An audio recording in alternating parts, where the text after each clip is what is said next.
Halo, kembali lagi dengan saya Latifah Duyanti di video pembelajaran untuk basis data. Kali ini kita akan membahas terkait bagaimana melakukan desain basis data menggunakan IR model.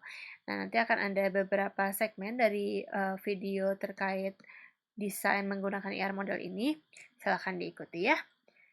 Baik, untuk referensi bukunya masih menggunakan database sistem konsepnya Abraham Silberstadt dan kawan-kawan ini. Nah, ini tapi ada dua edisi yang kita pakai, yaitu adalah edisi ke-7 dan edisi ke-6. Secara garis besarnya sebenarnya banyak yang di 7 ya, tapi ada beberapa notasi yang kita menggunakan masih di edisi ke-6. Nah, tapi kalau secara konsep ini sama lah, seperti itu ya. Baik, nah kita sekarang masuk ke uh, bicara tentang fase-fase apa sih yang akan dilakukan ketika kita akan melakukan desain basis data gitu ya. Ada 3 secara garis besar fase yang akan dilewati gitu. Yang pertama adalah initial phase, ini adalah fase inisial, di mana di sini kita memahami secara keseluruhan kebutuhan dari user ya. Jadi benar-benar dari perspektifnya database user, dari pengguna database-nya itu sendiri gitu ya, dari end user-nya. Nah, ini hasil akhirnya adalah user requirement. Nah, user requirement ya. Nah, ini bisa kalau di sini itu biasanya dalam bentuk teks gitu ya. Jadi paragraf cerita seperti itu. User butuhnya apa, datanya apa saja, operasi yang dilakukan apa dan sebagainya. Lalu masuk ke fase kedua, second phase ini adalah kita memilih data model. Kalau di sini adalah bagaimana kita melakukan pembuatan konseptual skema. Jadi memetakan dari user requirement ini ke konseptual skema. Konseptual skema itu apa? Itu biasanya kita salah satu yang digunakan yang widely known adalah IR diagram. Nah, ini yang kita akan pelajari ya, bagaimana membuat IR diagram ini. Lalu masuk ke final phase. Di sini adalah kita mengubah dari yang konseptual ini ke mengimplementasikannya langsung ke DBMS-nya gitu ya, ke database-nya. Nah, ini ada 2 tahap. Pertama adalah logical design, itu mengubah dari si konseptual ke dalam skema basis datanya yang memang digunakan. Itu di sini adalah relasional ya, jadi mengubah dari IR ke relasional. Lalu yang kedua adalah physical design. Ini memutuskan aspek-aspek fisikalnya, misalnya adalah penggunaan dari indeks di dalam basis data itu apa sih yang akan kita gunakan, seperti itu. Dalam melakukan desain terhadap pembuatan skema basis data, ini ada 2 hal yang harus kita avoid atau hindari gitu ya. Yang pertama itu adalah redundancy.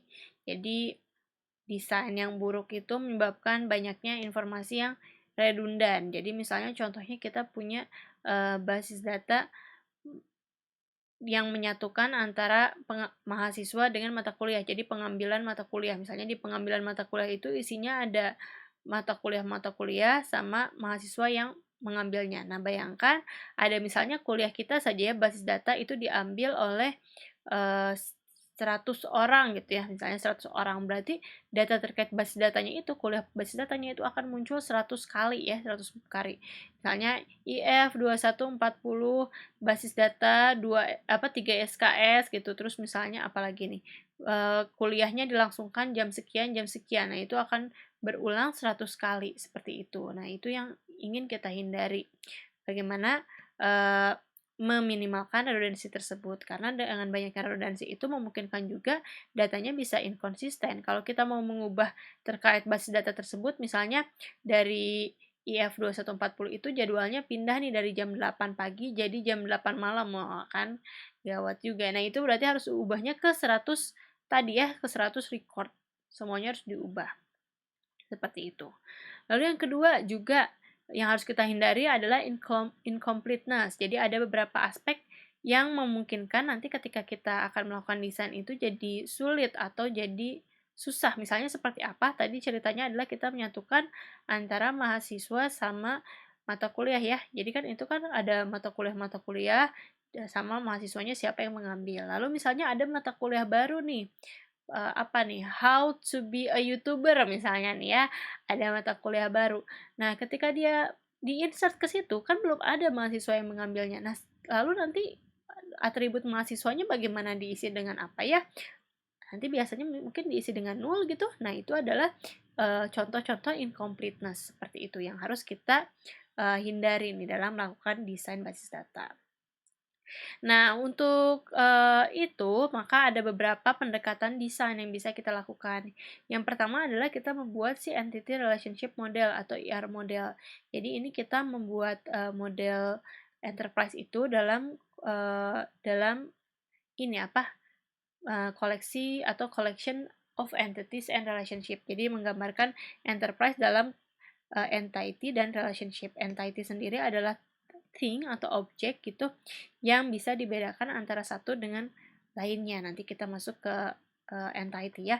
Nah, ini dijelaskan nanti dengan namanya atribut. Nanti untuk terkait ini kita akan jelaskan di segmen selanjutnya.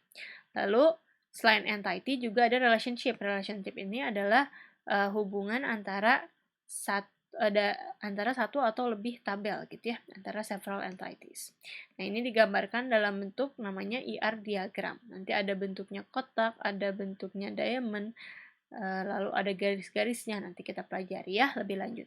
Lalu yang kedua adalah bagaimana kita melakukan normalisasi. Normalisasi ini juga akan kita pelajari tapi di bagian lain ya, jadi next topic, bukan terkait si ER model ini, oke?